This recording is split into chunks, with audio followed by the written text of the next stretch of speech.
அப்பாடா நம்மளும் ஒரு இடம் வாங்கிட்டோம் அப்படின்னு சந்தோஷமா இருப்போம். ஆனா வேணா நம்ம வீடு தேடி வரும். இந்த வேணா நம்மளை தேடி வராம இருக்கணும் அப்படின்னா நம்ம இடத்த வாங்குறதுக்கு முன்னாடி சில சான்றுகளை சரிபார்க்க வேண்டியது ரொம்ப முக்கியங்க. அது என்னென்ன அப்படிங்கிறத நம்ம பார்க்கலாம். ஃபர்ஸ்ட் பார்த்தீங்க அப்படின்னா, இப்போ ஒரு இடமோ ஒரு வீடோ நீங்கள் வாங்க போகிறீங்க அப்படின்னா அந்த இடத்துக்குரிய கிரைய பத்திரம், தாய் பத்திரம், வில்லங்க சான்று, இது மூணையும் நீங்கள் என்ன பண்ணியிருக்கணும் அப்படின்னா சரி பார்த்துருக்கணும். இதை மூணையும் எப்படி சரிபார்க்கிறது அப்படிங்கிறது ஃபஸ்ட்டு இந்த கிரைய பத்திரம்னா என்னது, தாய் பத்திரம்னா என்னது, வில்லங்க சான்றுனா என்னது அப்படிங்கிறத பார்க்கலாம். இப்போ என் பேரில் ஒரு இடம் இருக்குன்னு வச்சுக்கோங்க. என்கிட்ட இருந்து இன்னொருத்தர் ஒரு இடத்த வாங்க போறாரு அப்படின்னா என் பேர்ல இருக்கக்கூடிய பத்திரத்தை கிரைய பத்திரம்னு சொல்லுவாங்க. நான் அந்த இடத்த இன்னொருத்தர்கிட்ட இருந்து வாங்கியிருப்பேன்ல, ஸோ அவர் பேர்ல இருக்கும்ல அந்த பத்திரத்தை என்ன பண்ணுவாங்க அப்படின்னா தாய் பத்திரம் அப்படின்னு சொல்லுவாங்க.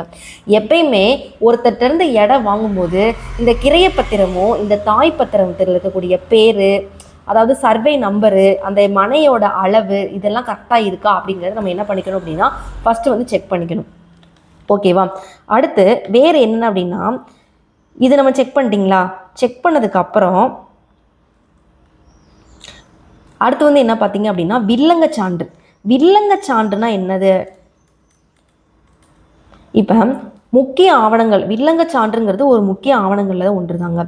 அந்த நிலத்தோட பத்திரம் வங்கியில் அடமானம் எதுவும் வச்சுருக்காங்களா, ஏற்கனவே வேறு யாருக்காவது ஏதாவது விற்றுருக்காங்களா, நீதிமன்ற தடை ஏதாவது இருக்கா, பதிவு செய்யப்பட்ட பரிவர்த்தனைகள்லாம் ஏதாவது இருக்கா அப்படிங்கிறது எல்லாமே இந்த வில்லங்க சான்றிதழ் மூலமாக தாங்க தெரிய வரும்.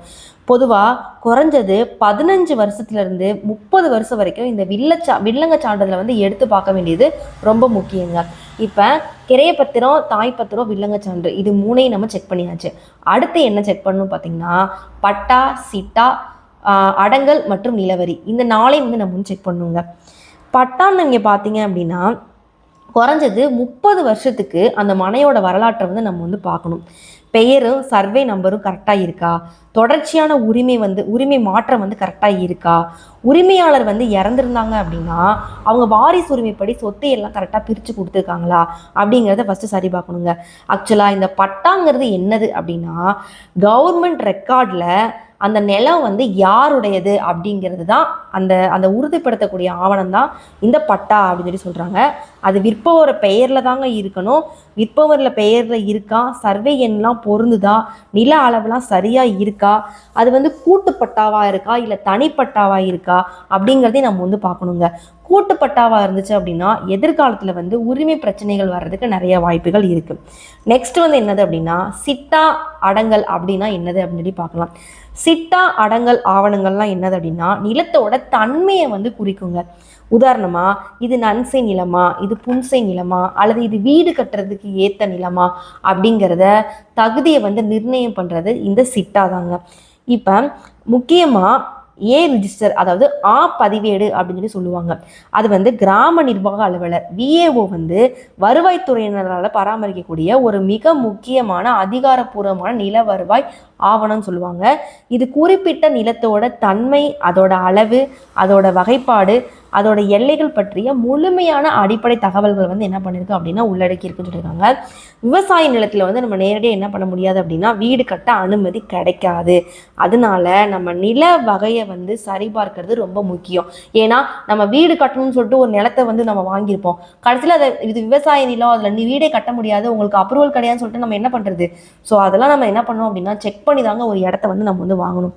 நெக்ஸ்ட் பார்த்தீங்க அப்படின்னா டிடிசிபி சிஎம்டிஏ அப்ரூவல். அதாவது ஒரு இடத்த நம்ம வாங்கிட்டோம், இப்போ நம்ம என்ன பண்ணணும், அதில் வீடு கட்டணும் அப்படின்னா உள்ளாட்சி அமைப்பில் போய் நம்ம என்ன பண்ணிக்கணும் அப்படின்னா அந்த வீடு கட்டுறதுக்கு தேவையான அப்ரூவலை நம்ம வாங்கியிருக்கணுங்க.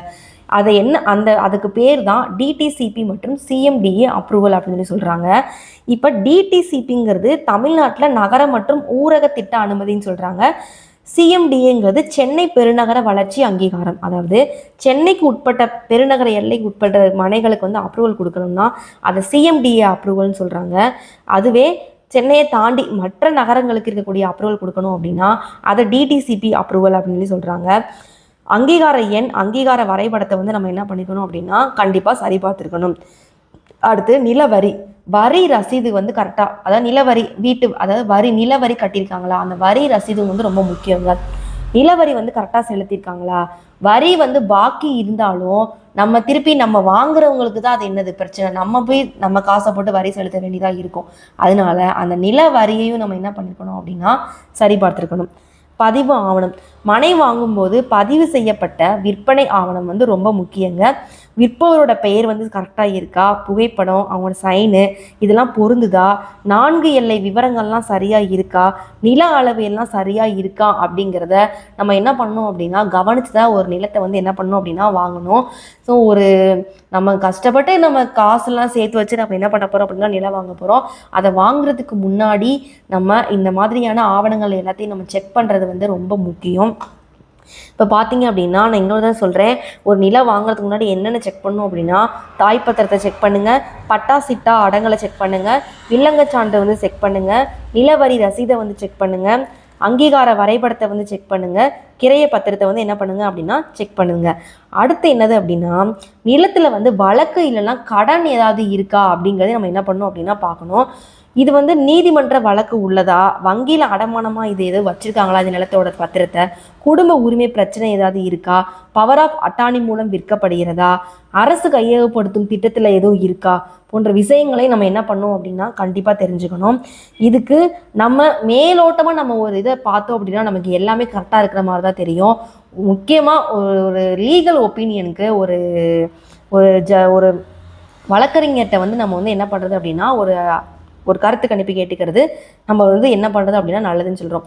நம்ம பல லட்சங்களை செலவு பண்ணி ஒரு இடத்த வாங்கிட்டு பின்னாடி வந்து வில்லங்கம் அப்படிங்க வர்றதுக்கு முன்னாடி நம்ம ஒரு சில ஒரு 1000 கணக்கில் ஒரு வக்கீலுக்கு நம்ம செலவு பண்ணி நம்ம என்ன பண்ணலாம் அப்படின்னா இதில் ஏதாவது வில்லங்கம் இருக்கா இல்லையா அப்படிங்கிறத நம்ம என்ன பண்ணிக்கலாம் அப்படின்னா செக் பண்ணிக்கலாம். இதனால் நம்ம இதெல்லாம் பெரிய நஷ்டத்தை வந்து என்ன பண்ண முடியும், சமாளிக்க முடியும் அப்படிங்கிறது தான் நான் என்ன பண்ணுறேன் அப்படின்னா இந்த வீடியோ மூலமாக உங்களுக்கு வந்து தெரிவிக்கிறேன்.